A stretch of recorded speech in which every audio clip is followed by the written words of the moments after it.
Bom dia, meus irmãos, meus amigos aqui do nosso grupo, Grãozinhos do Caminho, do nosso canal do YouTube também. Sejam todos bem-vindos mais uma vez, mais uma segunda-feira, dia 26, ao nosso pequeno estudo, a nossa leitura do Evangelho segundo o Espiritismo, do Livro dos Espíritos, os nossos grãozinhos no caminho. Os grãozinhos ainda continuam aqui com a gente no capítulo 28, na coletânea de preces espíritas. A prece pelas pessoas a quem tivemos afeição. Como é horrível a ideia do nada! Quanto se deve lamentar aqueles que creem que a voz do amigo que chora seu amigo se perde no vazio e não encontra nenhum eco para lhe responder. Jamais conheceram as puras e santas afeições aqueles que pensam que tudo morre com o corpo, que o gênio que iluminou o mundo com a sua vasta inteligência é um jogo da matéria que se extingue para sempre, como um sopro, que do ser mais querido de um pai, de uma mãe ou de um filho adorado, não resta senão um pouco de pó que o tempo dissipa para sempre. Como um homem de coração pode permanecer frio a esse pensamento? Como a ideia de um aniquilamento absoluto não lhe gela de pavor e não lhe faz ao menos desejar que não seja assim? Se até esse dia sua razão não bastou para tirar as suas dúvidas, eis que o Espiritismo vem dissipar toda a incerteza sobre o futuro pelas provas materiais que dá da sobrevivência da alma e da existência dos seres de além-túmulo. Por isso, por toda parte, essas provas são acolhidas com alegria. A confiança renasce, porque o homem sabe, de hoje em diante, que a vida terrestre não é senão uma curta passagem que conduz a uma vida melhor, que seus trabalhos deste mundo não estão perdidos para ele e que as suas mais santas afeições não estão esfaceladas sem esperança. A prece. Dignai-vos, meu Deus, acolher favoravelmente a prece que vos dirijo pelo Espírito de fulano de tal, fazer entrever as vossas divinas claridades e tornar-lhe fácil o caminho da felicidade eterna. Permiti que os bons espíritos levem a ele as minhas palavras e o meu pensamento. Tu que me eras caro nesse mundo, ouve minha voz que te chama para te dar um novo testemunho da minha afeição. Deus permitiu que fosses libertado primeiro. Eu não poderia me lamentar com isso sem egoísmo, porque seria estar aflito por não ter mais para ti as penas e os sofrimentos da vida.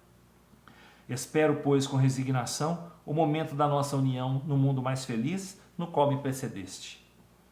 Eu sei que a nossa separação não é senão momentânea, e que, tão longa que me possa parecer, a sua duração se apaga diante da eternidade, da felicidade que Deus promete aos seus eleitos. Que a sua bondade me preserve de nada fazer que possa retardar esse instante desejado, e que me poupe, assim, a dor de não te reencontrar ao sair do meu cativeiro terreno. Oh, como é doce e consoladora a certeza de que não há entre nós senão um véu material que te oculta a minha visão. Que tu possas estar aqui ao meu lado, me ver e me ouvir como antigamente, e melhor ainda do que antigamente. Que não me ouvideis mais e que eu mesmo não te ouvide. Que os nossos pensamentos não cessem de se confundir e que o teu me siga e me sustente sempre. Que a paz do Senhor seja contigo, que assim seja. Gente, deve ser difícil demais uma pessoa que crê que a vida termina na matéria, que a vida não continua. Não teria sentido a existência se fosse assim. Deus não teria criado um espírito para viver eternamente, aprender, crescer, melhorar, se fosse só para passar essa passagem aqui na Terra. Não teria sentido.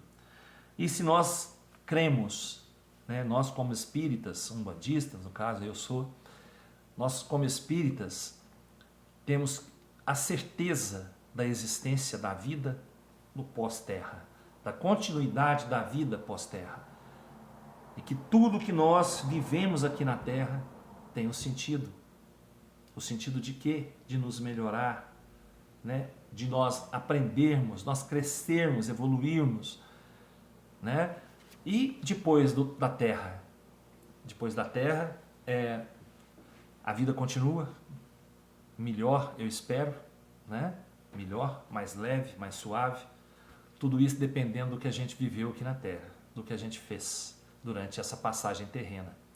E lá do outro lado vão estar espíritos que se libertaram da matéria mais cedo que nós, foram privilegiados, e tinham menos coisas para cumprir aqui do que nós, e que nós, com a permissão do Pai, um dia poderemos nos encontrar, né?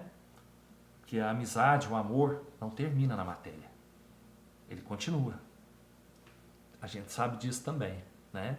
Então, a certeza que nós temos é o quê? Que nós vamos continuar vivos. Vivos. Distantes materialmente, mas mentalmente ligados, né? Emocionalmente ligados sempre. Tá bom?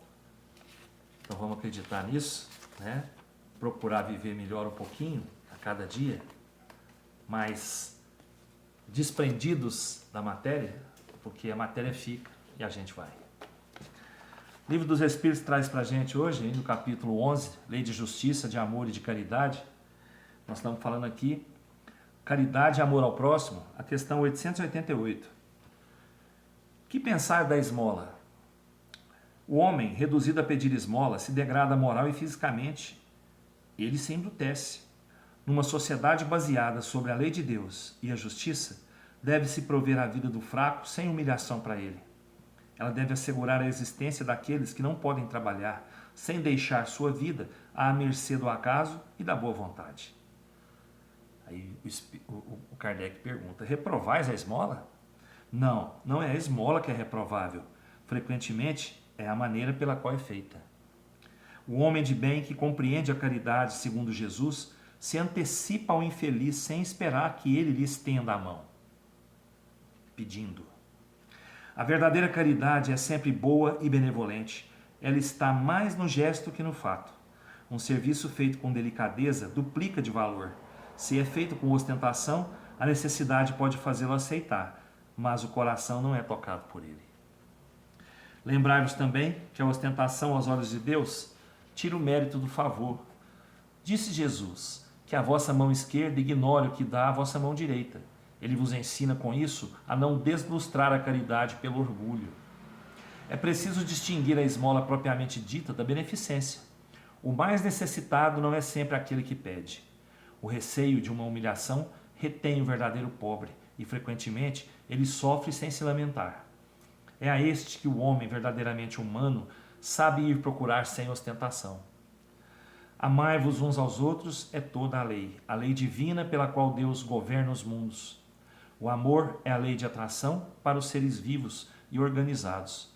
A atração é a lei de amor para a matéria inorgânica. Não ouvideis jamais que o espírito, qualquer que seja o seu grau de adiantamento, sua situação como reencarnação ou erraticidade, está sempre colocado entre um superior que o guia e o aperfeiçoa e um inferior diante do qual tem os mesmos deveres a cumprir.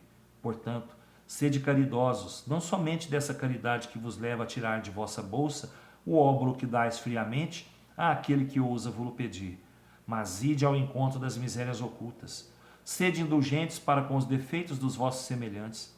Em lugar de menosprezar a ignorância e o vício, instruí-os e moralizai-os.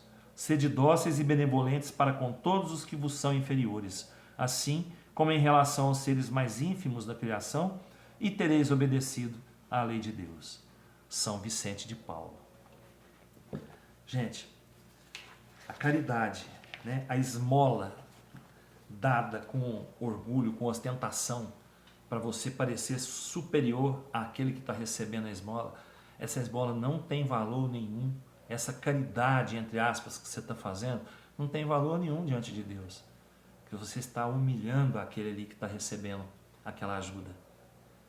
Então, quando a gente for fazer caridade, gente, vamos fazer em silêncio. Vamos fazer humildemente, nos colocando abaixo daquele que está precisando da gente. Porque nós não temos que humilhar ninguém. Se nós estamos numa condição melhor do que esses irmãos hoje, quem sabe lá na frente como a gente vai estar? Não é? A gente não tem que fazer a caridade pisando naquele que está recebendo a caridade.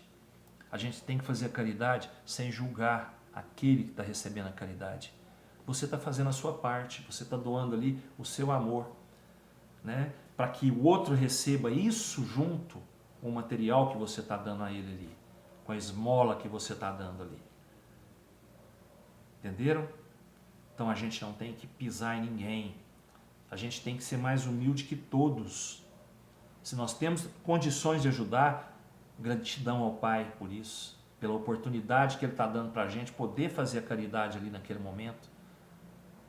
Gratidão ao Pai por colocar um irmão nosso na nossa frente, que seja instrumento do nosso amor, da nossa caridade. Né? Então, gente, cabeça baixa, coração aberto, muito amor, junto com tudo aquilo que você fizer para o seu irmão. Você não está fazendo para ele, você está fazendo para você. Tá certo? Que Jesus nos abençoe, nos dê uma ótima segunda, uma ótima semana, um ótimo final de mês, né? Vamos todos estar aqui amanhã, se Deus quiser. E eu tenho certeza que Ele quer. Fiquem com Deus, beijo no coração, pessoal.